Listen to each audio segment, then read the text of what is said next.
their masters work at the Bilderberger Group. They're the shadowy group of elitists, these hypocrites, these money masters of misery, the money printing class. They're all elbow to elbow in there, snuggled up with each other, these high ranking politicians. Okay, these are the people that rule the world, and this is biblical level evil I'm talking about. So we've all got to get real cognizant, be acutely, keenly aware of how evil these people are and how they operate. Okay, so we've got to get in their heads, in their minds, to get any, just two steps ahead of these people. If we're going to get that, then we've got to see ahead, see the false flags, see the division, how they divide us. But these people at some of these rallies, they're being paid. So if you're out there, you're just altruistic and you believe in the cause. And yeah, of course, who doesn't, believe in the cause of uniting children with their parents? I'm down. I'm for it, man. I'm a big believer. I think the Latinos, the Hispanics, they've been prejudiced against. I think evidence is in cheating these farm workers. That's why I respect Cesar Chavez. And he was opposed to illegal immigration, and he had some good reasons for it. These people aren't afforded the protections that the American workers are with the minimum wage laws. They're living in the shadows. They got to blur out the faces. The mainstream media capitulates, complies to the request of the farmers to do this thing. We got these farmers in California. These people are fabulously wealthy. They own farmland up and down the coast of California. We got artichokes growing and everything else out there. They own vast swaths. Do you know what coastal land in California is worth? These people they're probably richer than Donald Trump, most of them. Billions and billions of dollars, okay? And this is quasi-public. A lot of this is public. We have eminent domain, we the public. But these farmers are fabulously wealthy. We got almond farmers around here who don't even need any help with labor. They got machines doing the whole job for these farmers now. They take these big giant tree shakers and they shake all the almonds and then rake them up and filter them out and clean them up. And, next thing you know, they got almond butter on the shelves selling for $7-8 for a little jar of almond butter. And they're bitching and moaning about Trump tariffs and how it's bringing they got a bumper crop, you understand? And then they got this farmer on locally here trying to explain supply and demand, and the guy had it turned on its head.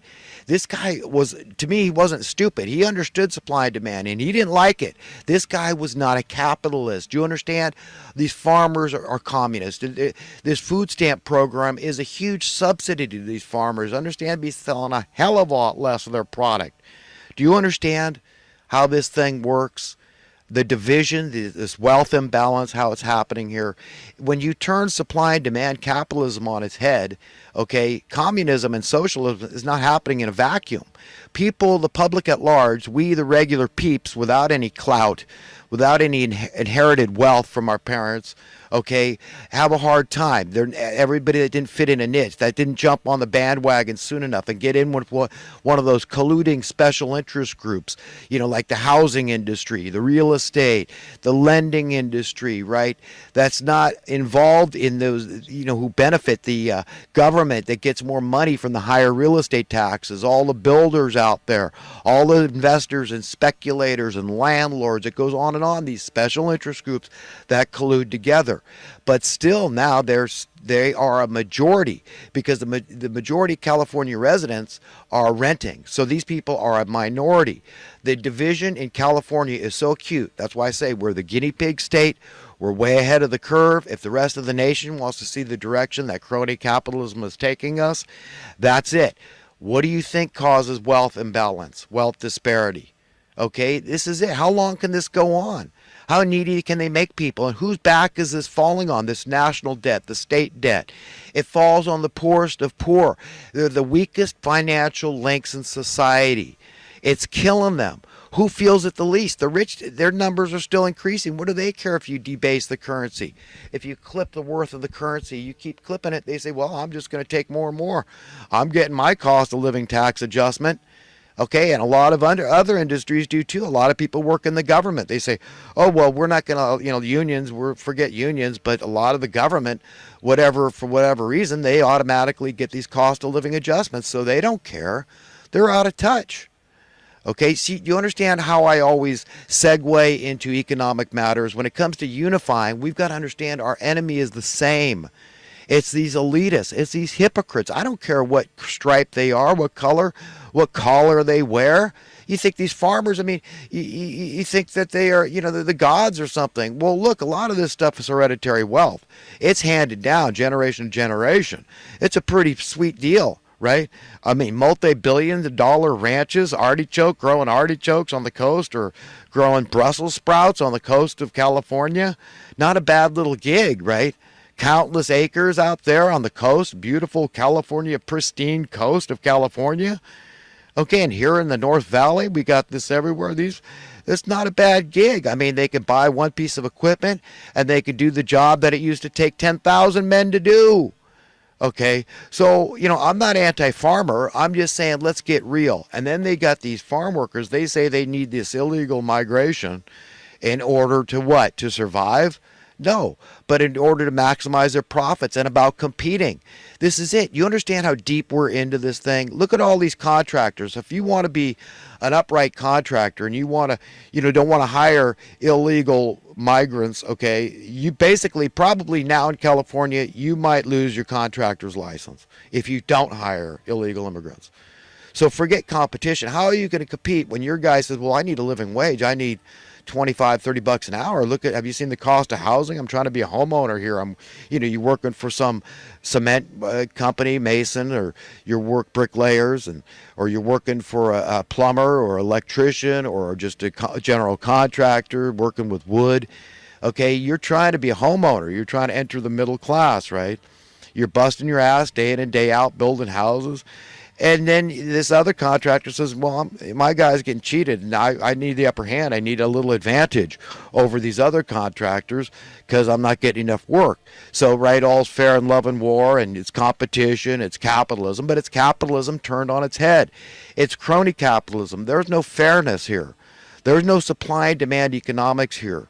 There's no saying, look, I've done the research myself. Back in 2006, I found out through deep research that you could house every homeless man, woman, and child in America and still have 90% of the vacant available housing left over. And I didn't include hotels and motels, okay?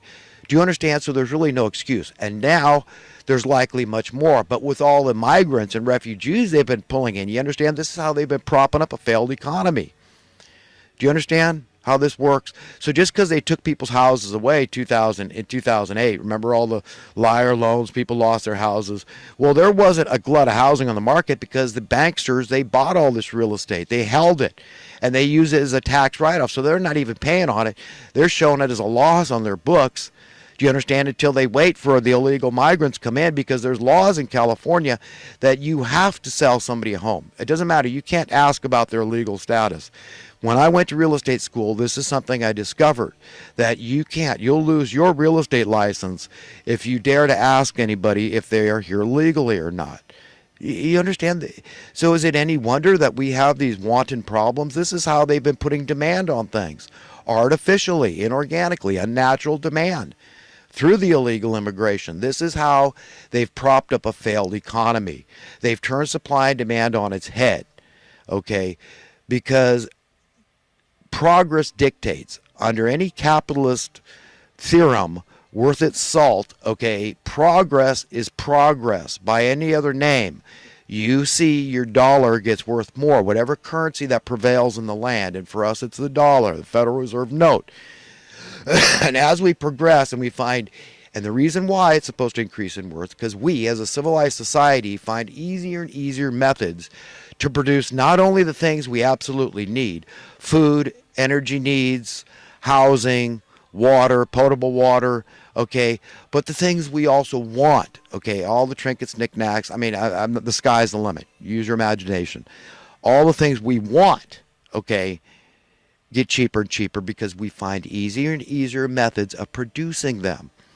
You understand? And that technology, that ability to produce an abundance, a superfluity, an excess, abundance in the land, belongs to all of us. And if it was being shared, and if we had true supply and demand principles, your cost for those things would go down as you see plenty, okay? And when there's the sky's the limit in terms of production, things get dirt cheap, almost free. So that means your dollar, our Federal Reserve note, would increase in worth. to where we were all prosperous. Do you understand how that would work?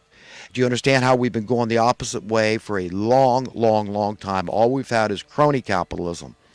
That's what explains the wealth disparity. That's what explains the rabid communism and socialist sympathy out there. So it's not happening in a vacuum. And all you proponents of capitalism, don't play stupid. Don't say it's all just about working harder and we're going to get the nation out of debt with the gross domestic product increasing and fairer trade policies and all this. Man, unless we